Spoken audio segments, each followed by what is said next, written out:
ओम श्री गुरुभ्यो नमः।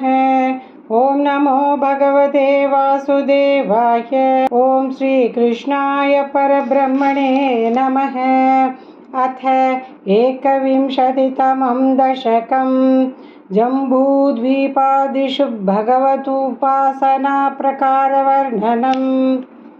मध्योद्भवे भुवयिलावृतनाम्नि वशे गौरी प्रधानवनिता जनमात्रभाजी शर्वेण मन्त्रनुतिभिः समुपास्यमानं संकर्षणात्मकमधीश्वर संशये त्वाम्। भद्राश्वनामक इलाववशे भद्रश्रवोभिर्षिभिः परिणूयमानं कल्पान्तगूढनिगमोद्धरणप्रवीणं ध्यायामि देव हयशीर्षतुनं भवन्तम्। ध्यायामि दक्षिणगते हरिवर्षवशे प्रह्लादमुख्यपुरुषैः परिसेव्यमानम् उत्तुङ्गशान्तधवलाकृतिमेकशुद्ध ज्ञानप्रदं नरहरिं भगवन् भवन्तम्। वर्षे प्रतीचि ललितात्मनि केतुमाले लीलाविशेषललितस्मितशोभनाङ्गं लक्ष्म्या प्रजापतिसुतैश्च निषेव्यमानं तस्याः प्रियाय धृतकामतनुं भजे त्वाम्।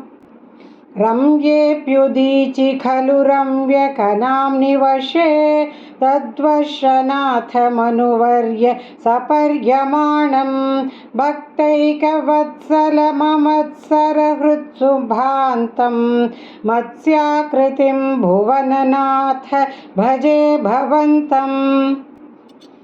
वर्षे हिरण्मयसमाह्वयमौतराकम् आसीनमधृधृतिकर्मठकामठाङ्गं संसेवते पितृगणप्रवरोर्यया मायं तं त्वां भजामि भगवन् परचिन्मयात्मन्।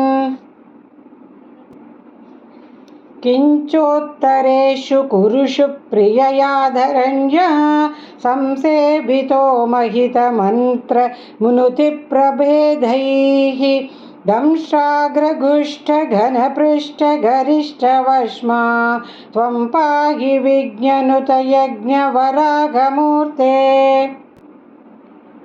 यां यां दिशं भजति किं पुरुषाख्यवशे संसेवितो हनुमता दृढभक्तिभाजा सीताभिराम परमाद्भुतरूपशाली रामात्मकः परिलसन् परिपाहि विष्णो। श्रीनारदेन सह भारतखण्डमुख्यैः त्वं साङ्ख्ययोगनुतिभिः समुपास्यमानः आकल्पकालमिह साधुजनाभिरक्षी नारायणो नरसखः परिपाहि भूमन्।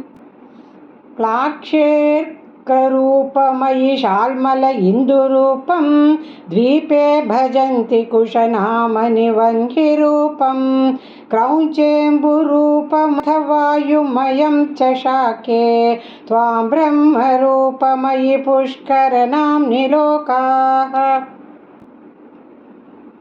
सर्वैर्ध्रुवादिभिरुडुप्रकरैर्गृहैश्च पुच्छादिकेष्ववयवेष्वविकल्प्यमानैः त्वं शिंशुमारवपुषा महतामुपास्यः सन्ध्यासुरुन्धिनरकं मम सिन्धुशायिन्। पातालमूलभुविशेषतनुं भवन्तं लोलैककुण्डलविराजिसहस्रशीर्षं नीलाम्बरं धृतहलं भुजगङ्गनाभिः जुष्टं भजे हरगदान् गुरुगेहनाथ। नारायणाखिलगुरो भगवन्नमस्ते। नारायणाखिलगुरो भगवन्नमस्ते।